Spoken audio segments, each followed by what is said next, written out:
Some secrets don't die with us. They wait, hidden in the back of a closet, sealed in a photograph no one was supposed to find, buried beneath 60 years of silence. This is a story about a woman who lived two lives, one that everyone saw and one that existed only in the shadows. A granddaughter clearing out an apartment in Brooklyn, a faded photograph from 1957, and a love that was never supposed to exist. By the end, you'll understand why some people choose to bury their hearts alive, and why, even buried, those hearts never truly stop beating. Maya Rivera was not the sentimental type. When her grandmother Josephine passed away at 92, she approached the task of clearing out her apartment with practical efficiency. Donate the furniture, digitize the important documents, keep a few meaningful items. Josephine had lived in the same rent-controlled apartment in Brooklyn for 67 years. She'd been a constant in Maya's life, steady, predictable. She baked cookies every Sunday. She never missed her birthday. She told the same stories about growing up during the war. Maya thought she knew everything about her. She was wrong. It was a Tuesday afternoon in late September when she found it. She was sorting through a box of old photographs in her closet. Most of them were exactly what you'd expect. Faded Polaroids of family gatherings, her grandfather in his Navy uniform, Maya as a gap-toothed kid at her first communion. But at the bottom of the box, in an unmarked manila envelope, he found something that didn't make sense. A photograph, professional quality, black and white, dated on the back, October 3rd, 1957. The photo showed a jazz club, dimly lit, atmospheric, and there at a corner table sat a woman who looked exactly like her grandmother. Same distinctive cheekbones, same dark eyes, same smile. But it couldn't be her, because sitting next to her, with his arm around her shoulders, was a black man in an expensive suit. They were laughing at something, caught mid-moment, radiating a kind of intimacy that made Maya feel like she was intruding. Maya flipped the photo over again. On the back, in handwriting she didn't recognize, Joey and Marcus, the blue note, the last good night. Joey. That's what Josephine's friends called her when she was young. But who was Marcus? Maya sat on her grandmother's faded couch and did the math. October 1957. Josephine would have been 23 years old. She married her grandfather Robert in June of 1958. Maya had heard the story 100 times. They met at a church social in January of '58. Whirlwind romance. Married 5 months later. So, who was Marcus? And why had Maya never heard his name spoken, not once, in 31 years of family dinners and birthday parties and late-night conversations? She looked around the apartment, at the life her grandmother had built, the wedding photos on the wall, the framed pictures of her children, her grandchildren, the cross-stitch sampler that read, "Home is where the heart is." Everything about this place spoke to a life lived simply, traditionally, predictably. But this photograph spoke to a secret.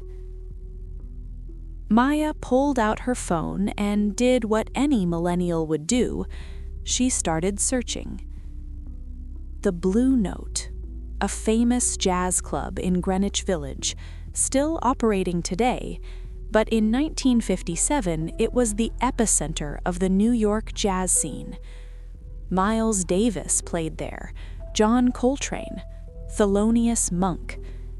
It was also, Maya learned, one of the few integrated spaces in New York at the time, a place where black and white patrons mixed freely, where music mattered more than skin color.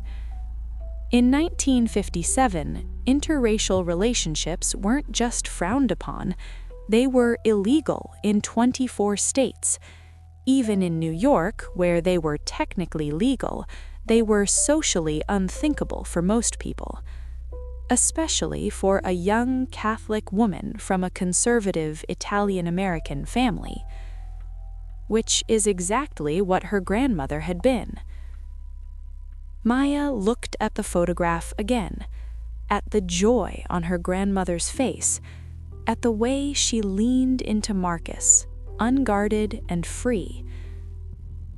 She'd never seen her look like that, not in any photo, not in any memory. Who were you, Grandma? And what happened to Marcus? The photograph became an obsession. Maya tore through the apartment like a detective at a crime scene. Every box, every drawer, every shelf, every pocket of every coat hanging in the closet, looking for more clues, more photographs, letters, a diary, anything that would explain Marcus, explain that night, explain why her grandmother had kept this single photograph hidden for 60 years. She found nothing, not a single other trace of him. It was as if Marcus had been surgically removed from Josephine's history, carefully erased, with only this one photograph surviving the purge. But Maya couldn't let it go. She started making phone calls. Her mother first. "Mom, did Grandma ever mention someone named Marcus?" Silence on the other end. Then, "Marcus who?" "I don't know his last name. Someone from before she married Grandpa." "No." Her mother's voice was flat, certain. "She never talked about anyone before your grandfather. Why?" Maya hesitated. "I found a photograph." Another long pause. "What kind of photograph?" "Her and a man at a jazz club in 1957. "Maya." Her mother's voice had changed, gone tight and careful. "Your grandmother lived a good life. She was a good woman. Whatever you found, maybe it's better to let it stay in the past." "But don't you want to know?" "No." Sharp, final. "Some things are private. Some things are meant to stay buried." Maya called her Uncle Tony next. Same question, same answer. Never heard the name. Her Aunt Marie, her cousin Lisa, her grandmother's few remaining friends from the old neighborhood. No one had ever heard of Marcus. It was as if he'd never existed. But the photograph proved otherwise. He had existed. He had mattered enough for Josephine to keep his image hidden but safe for 60 years. Maya made one final decision. She hired a genealogist, a woman named Patricia Chen, who specialized in difficult searches, in finding people who didn't want to be found, in uncovering stories that families had worked hard to forget. Maya sent her the photograph, the date, the location, and a first name. Marcus. "It's not much to go on," Patricia said honestly, "a first name and a jazz club in 1957. But I've worked with less. Let me see what I can find." 3 weeks passed. Maya checked her email obsessively, refreshed her phone every hour, waited. And then, on a Thursday evening, Patricia called. "I found him," she said, her voice careful, like she was handling something fragile.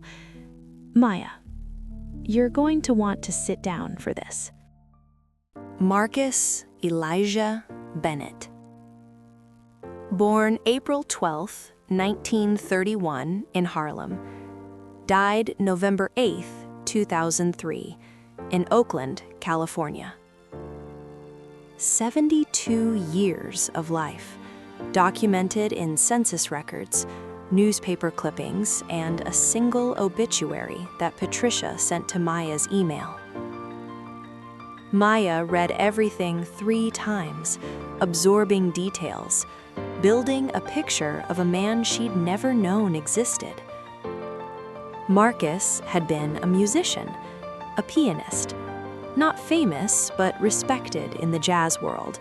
He'd played backup for some of the greats in the late 50s and early 60s. Never headlined at the Blue Note himself, but he'd been there often, his fingers flying across the keys, making magic for other people's songs.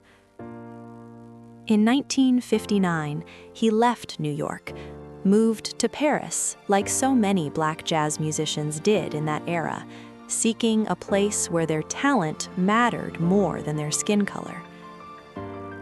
He played the European circuit for a decade: Paris, Amsterdam, Copenhagen, clubs where the music was pure and the audiences didn't see color, only art. In 1969, he returned to the United States, settled in Oakland, taught music at a community college for 30 years, shaped hundreds of young musicians, gave them what the world had tried to deny him. And here's the detail that made Maya's breath catch in her throat. He never married.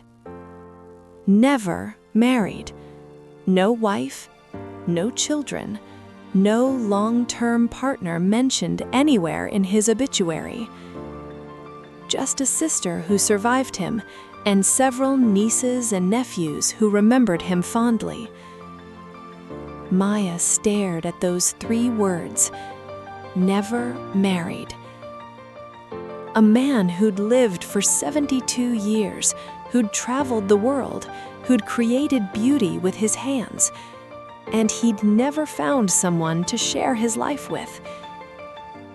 Or maybe he had found someone, and then lost her. Patricia had found something else, an interview Marcus had given to a jazz history project in 1998, 5 years before his death. The audio was archived at a library in Berkeley, digitized and available online. Maya listened to it late that night, alone in her grandmother's apartment. Headphones on, lights off. Just her and the voice of a man who'd loved her grandmother 60 years ago. Marcus's voice was warm and gravelly, aged but still musical, like he could turn any sentence into a song if he wanted. He talked about the New York scene in the 50s, the clubs packed so tight you could barely move, the smoke and the noise and the pure electric energy of live jazz. He talked about the musicians, the late nights, the brotherhood of artists who understood each other without words. And then, near the end of the 2-hour interview, the interviewer asked a simple question. "Any regrets, Marcus? Things you wished you'd done differently?" Silence. The kind of silence that stretched so long Maya thought the recording aid cut out. And then, finally, Marcus spoke. There was a woman once. His voice had changed, gone softer, more careful. Josephine. She wasn't part of the music scene, worked in a bookstore in the village, but she loved jazz, really loved it. Not the scene, not the status, just the music itself. Maya's heart stopped. "We were together for about a year," Marcus continued. 1956 to 57. Best year of my life, if I'm being honest. She was smart, funny. She saw things in the music that even some musicians missed. We'd stay up all night sometimes, just listening to records, talking about chord progressions and what made a song transcendent. A long pause. Maya could hear him breathing, gathering himself. But it was 1957. Her family found out about us. They made it very clear that if she didn't end things, she'd be dead to them. Completely cut off. No family, no support, nothing. Another pause. My family had their own thoughts about it, but hers, they had the power, the social weight. And Joey, she made a choice, the only choice she could make and survive. Did you ever see her again? Once. Marcus's voice cracked, just slightly. October 3rd, 1957. I was playing a set at the Blue Note. Not solo, just backup, but it was a big night for me. We'd talked about that night for months, back when we were together, how I was finally going to play the Blue Note. She came. I saw her in the crowd, and I couldn't believe she was really there. After the set, we sat together, just talked, caught up, took a photograph because we both knew it was goodbye. She told me she was getting married to a good Catholic boy her family approved of. She said she hoped I'd understand, that she hoped I'd find happiness. And did you find happiness? Marcus laughed, a sad, hollow sound that made Maya's eyes sting with tears. I found music. I found purpose. I found a life worth living, but happiness? I don't know. Maybe happiness was asking too much. Maya sat in the dark, listening to the recording end. She thought about her grandmother, the woman who baked cookies every Sunday, who never missed Mass, who had been married to her grandfather for 54 years before he died. Had she been happy? Maya tried to remember, tried to look past the grandmother veneer to the woman beneath. She'd been quiet, dutiful. She took care of everyone. But now that she thought about it, really thought about it, she couldn't remember her ever talking about her dreams, her passions, what she wanted from life. Except for music. Maya suddenly remembered. Her grandmother always had music playing. Always. Not the radio, not whatever was popular. She had a record collection. Jazz records. Miles Davis. Coltrane. Monk. Her grandfather had hated it. That noise, he'd call it. But Josephine would put on her headphones and listen anyway, eyes closed, fingers tapping rhythms only she could hear. Maya had asked her once, when she was maybe 10 years old, why she loved jazz so much. She'd smiled, a strange smile, distant. "It reminds me of being young," she'd said, "of a time when anything felt possible." She understood now.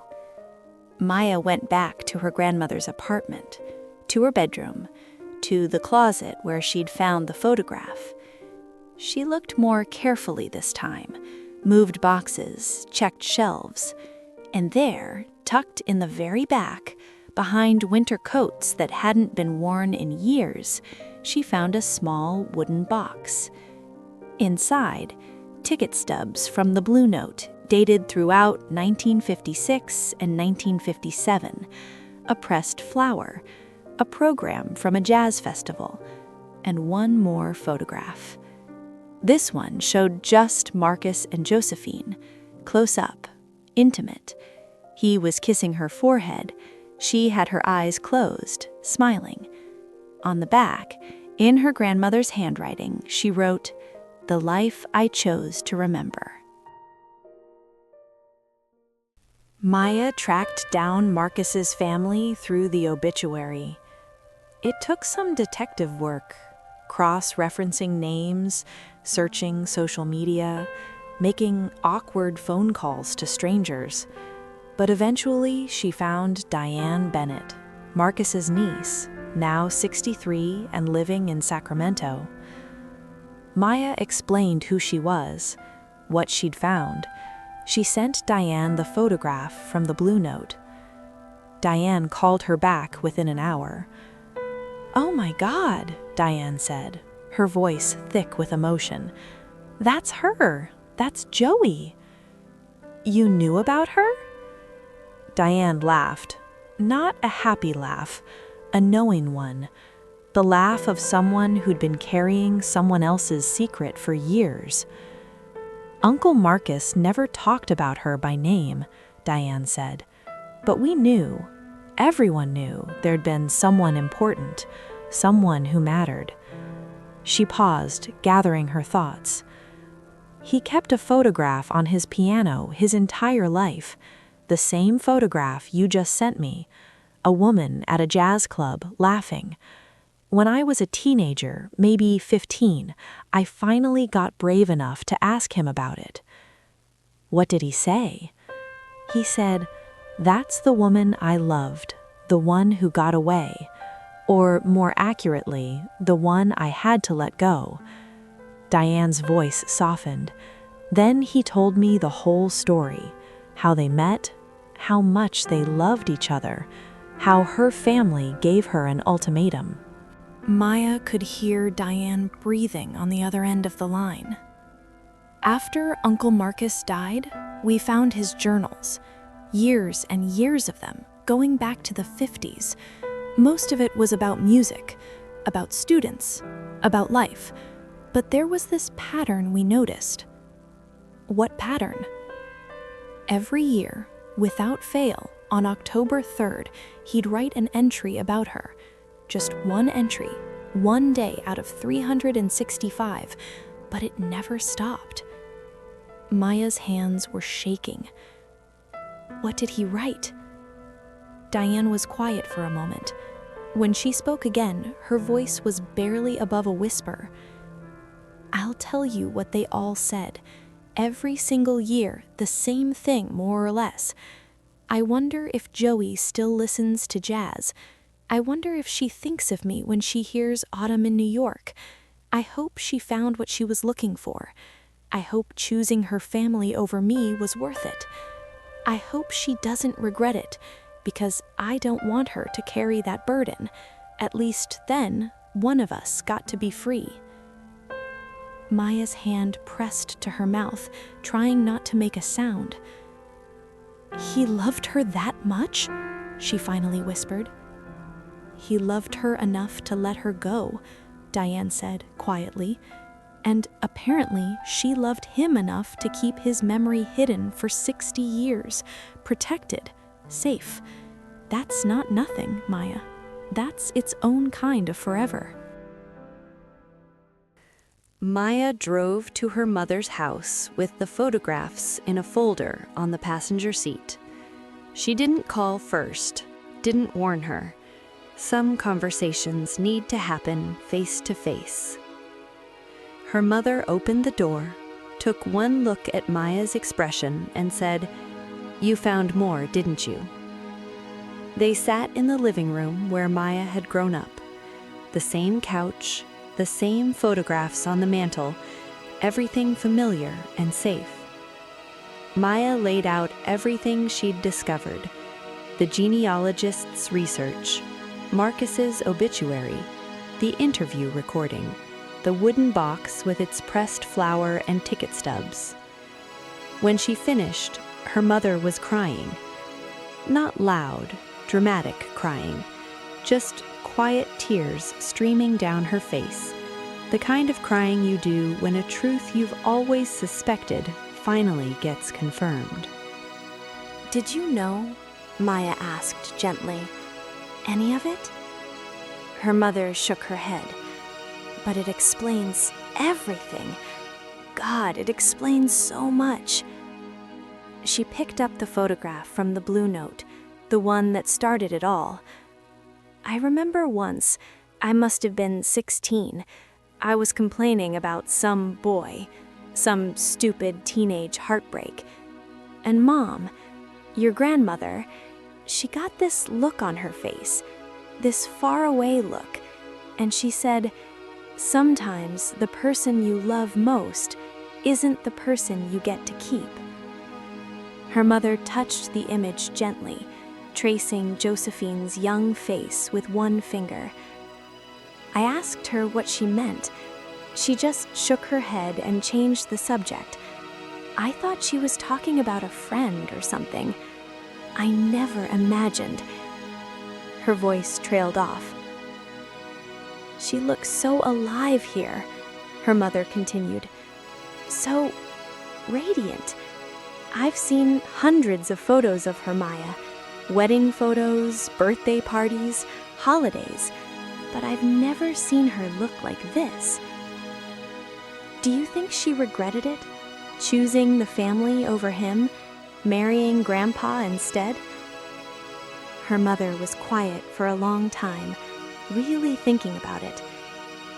I think, she said slowly, that she made the only choice she could make in 1957. It wasn't fair, and it wasn't right, but it was survival. And I think she built a good life afterward, raised 3 children who loved her, had grandchildren, had purpose. She touched the photograph again. She wasn't unhappy, Maya. She was just compromised, like most of us are in one way or another. We all make choices that close certain doors. The question is whether we can live with those closed doors. And could she? Her mother looked at the wooden box, at the carefully preserved ticket stubs, at the pressed flower that Josephine had kept safe for 60 years. I think keeping this box was her way of saying, this mattered, this was real, this was mine, and no one can take it away from me. That's not regret, that's remembrance. There's a difference. Marcus kept her memory too, Maya said, every year on October 3rd for his entire life. Her mother smiled through her tears.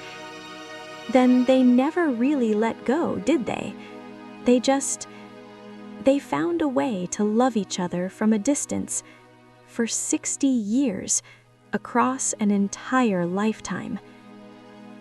That's its own kind of beautiful, its own kind of heartbreaking. Maya kept the photograph.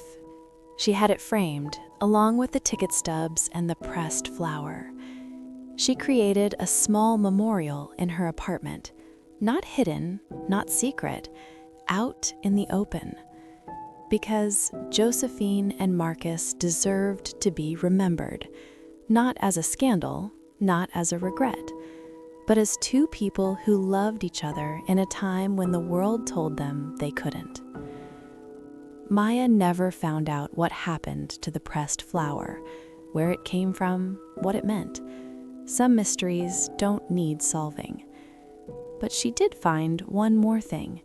In Josephine's will, there was a small provision she'd overlooked at first, a donation to the Berkeley Jazz History Archive. Not a large amount, just $500. The same archive that held Marcus's interview. She'd known. Somehow she'd known his story would be preserved there, and she'd supported it. One last gift, one last connection, across all those years. So I'll leave you with this. How many people do we know who carry secret histories, hidden loves, roads not taken? How many photographs are tucked away in closets, waiting for someone to find them and ask the right questions? Everyone has a story beneath the story, and sometimes the quiet mysteries are the ones that matter most.